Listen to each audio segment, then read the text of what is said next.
For those that have been in York and know York, the one thing you may have noticed as you walk down, so we're just coming on the society right now in the middle of Stonegate, is this rather attractive sign here which says T. Anderson, MD. And that is Mr. Tempest, or Dr. Tempest Anderson rather, this beautiful black and gold. We're going to talk about him on the way in. So here's a Conservation Trust property. So if it does buffer a little bit, stay with me because I'm trying to keep on the right side of the building. Look at these lovely arches that support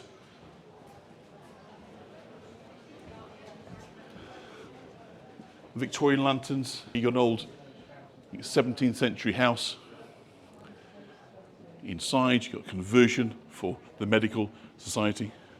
And again, a very, very grand doorway. But of course, quite a bit off the street. Very, very typical of the houses in this street in Stonegate, insofar as that those with the means would build their properties as far back from the street as possible, because of course, what that did was it got you away from the noise, from the smells, from the crime, from the grime, you name it. So if you're sort of looking down here, you know, that's the sort of street front where you'd have the hawkers and the traders and the markets and all that sort of stuff. So being sort of back here, you were something, you know, kind of withdrawn, if you like, from all that. So let's kind of go through, and I think we'll go straight through into the garden, because there's a few people here right now. So I think what we'll do is, excuse me, and then we will talk a little bit about this building, but we'll just head into the garden to start off with. But here we go. So we are in the rear, and I think it's one of these incredible spaces of York, is the gardens of the York Medical Society. I'm just going to give you a panorama so you can just take in quite how attractive this space is.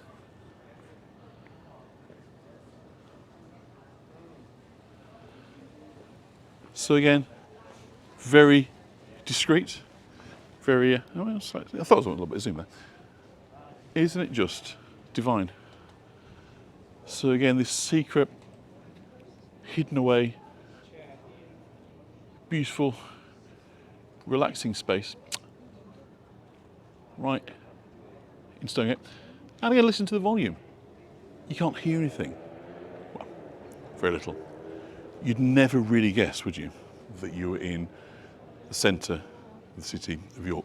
There's something about the way these buildings create a sound mask, like we saw yesterday in the rear of the York Oratory, that the sound just doesn't carry. So indeed, a secret garden, a magical garden as well. It really is. Let me just kind of give you a couple more glimpses of the garden, then we'll go and have a look at the building itself.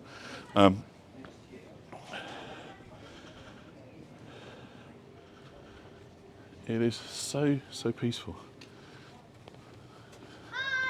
The wind's blowing beautifully through it. I love a garden. I know, well, I think there's just something so magical, isn't it, about the idea of a hidden garden. It's not simply having a garden, is it? It's this secret nature, this idea of kind of discovery.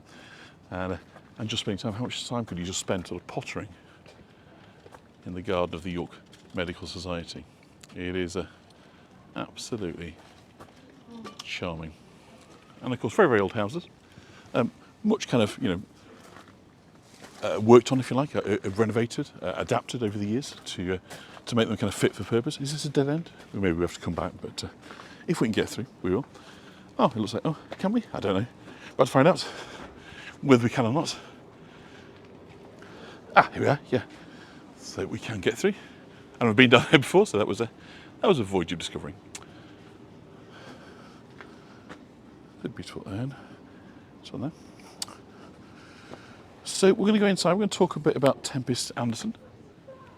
He was a very, very famous figure here in York. He was born in York in 1846, and he was an eye surgeon. He worked at the York County Hospital, but he had a wide range of interests. It was like a lot of Victorians, sort of the age of the kind of polymath, wasn't it? You know, the great sort of amateur gentlemen that were sort of could turn their hands to many, many things. And so consequently, he was very, very interested in photography. and obviously the early years of photography, but also as a volcanologist. And that's where he's kind of most famous for his sort of study and understanding of volcanoes. He's a member of the Royal Society Commission. So he was appointed, in fact, by the Crown, by the government, to investigate the aftermath of eruptions of volcanoes in St Vincent and St Martinique in May of 1902. And the photos that he kind of took and the writings up were a kind of real kind of game changer, because set texts for understanding of volcanology. And he was schooled here in York, but let's just go inside now and capture. Look at this beautiful tiled floor. So I'm just going to keep fairly quiet until we find a sort of quieter corner. But let's just have a look at the interior of the building of the house, because it really is quite something. And as we kind of come around here, because obviously it's a medical society, still to this day, we'll go in the Tempest Anderson room in a minute, we've got a fantastic display of a variety of some not at all nice looking instruments. So a pile clamp, I don't think I need to tell you much more about that, but it might bring tears to your eyes if we went into more details with that. But these surgical instruments that verge on the downright gruesome, I think you'd have to say. But of course, a great collection to see how far we've come, and God bless anaesthesia is what I would say. So still to this day, doctors that are here in York, either working or studying, can join the medical society, enjoy their facilities, the range of kind of lectures, and so it's a very active society. And this is their HQ. So you can imagine there is very much this focus on the pursuit of knowledge. We've got a wadding there for wounds. Instrument there teaching you how to take a pulse to trainee doctors. And I'm just going to take you into this room, which is the lecture room, because it looks like it's sort of fairly quiet. So this is the Tempest Anderson lecture room. And so this is where today people still come in and instruments are taught to and listen to lectures. Now what's really unusual is that this roof that is above us is concrete. Now nobody puts in a concrete roof. The only reason there's a concrete roof in here is, despite the fact that Tempest Anderson chased around the world looking for volcanoes, he was terrified of fire, which seems a kind of odd sort of combination, does it not? I'm just trying to find a picture of him. I think there's some in the Tempest Anderson room. And so consequently, because this was obviously being used for sort of public gatherings and meetings, he was terrified that a fire might break out and come into his chambers above. And so he put in this incredibly heavy concrete ceiling to stop any sense of the the heat passing through, the fire passing through. So it's a weird kind of safety measure, but as I say, it's a strange hobby, is volcanology, for a man that doesn't like fire. But again, look at this cornicing. Just fabulous building. Isn't that quite something?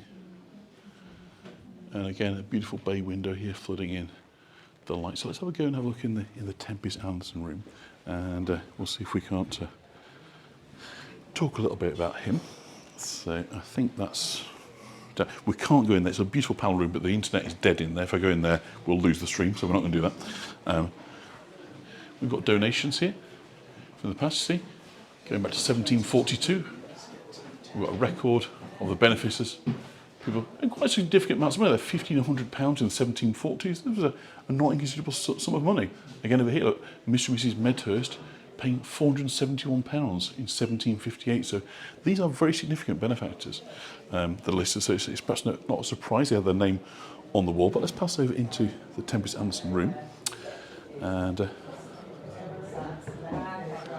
we'll now see some of the pictures and the history. So he studies at St Peter's in York and medicine at the University of London. His father was the surgeon, chief surgeon and the sheriff of York. So he grew up, if you like, in York society, went to the independent school. But as I say, it was not just his work at the hospital as an eye surgeon. It was an is it ophthalmic? I never can say that word. Ophthalmic surgeon. There he is. Look, you can see the adventure. He lived opposite at 17 Stonegate. He died in the Red Sea while returning from visiting the Indonesia and the Philippines, and he's buried in Suez in Egypt. But over the course of his lifetime, as well as being, a surgeon, he visited, I've written this down, Germany, France, Italy, Iceland, Canaries, Madeira, Norway, Switzerland, the USA, the West Indies, Egypt, Southern Africa, Mexico, Guatemala, New Zealand, Canada, Indonesia, and the Philippines. So incredibly well travelled. And the Tempest Anderson Hall, yesterday we were with the York Philosophical Society, and they of course have the Tempest Anderson Hall in the museum garden. So he still is a figure, he hasn't been forgotten in York. Now, anybody that has gone through childbirth may wish to kind of look away at this point, because these are, I think, forceps. Yeah. And they send a chill, even into a man, they send a chill, it has to be said. Not pleasant, but really rather shiny. Do you know the age of these? Some of these. That was almost decorative. That one. Someone said they were contemporary with Tempest Anderson, so they're sort of 18, 19 century. But that looks like a silversmith has been at work on those, isn't it? That's beautiful, that one. Isn't it? Yeah. Shiny. You'd feel very, very special, wouldn't you, if that was used on you? Not sure that would help.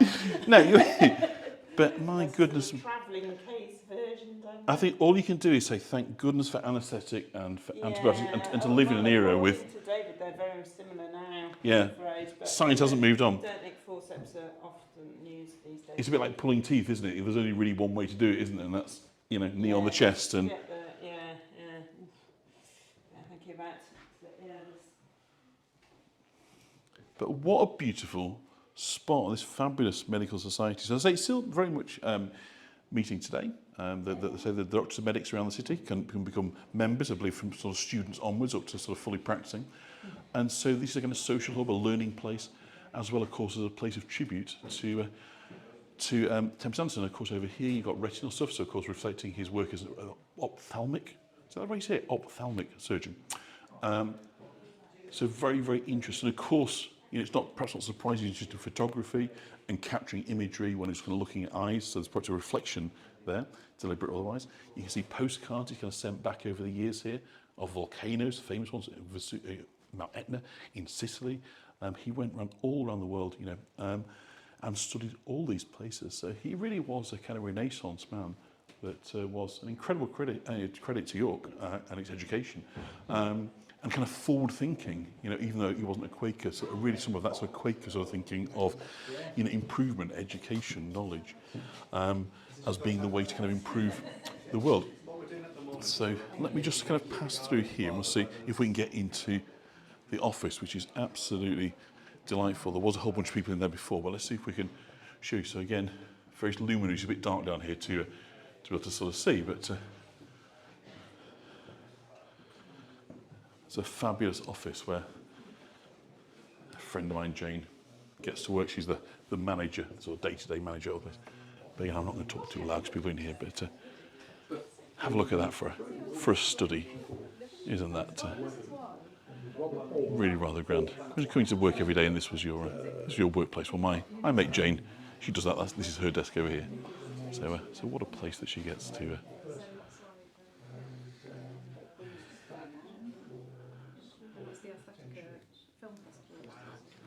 So let's, excuse me for my again, we've been focusing on fireplaces today, so let's just bring into another fireplace. Beautiful coloured tiles. Isn't that wonderful? Time as ever marches on York Unlocked days, and I fear we need to be on our way to Yass, our next destination. And so I'm just going to show you beautiful blue glass before we do. Thank you. Look at the colours there, the blue and the red. It is so beautiful. So you have details about the York Medical Society over there, and we'll now make our way off and onto our next building. And hopefully you enjoyed our visit to the Medical Society.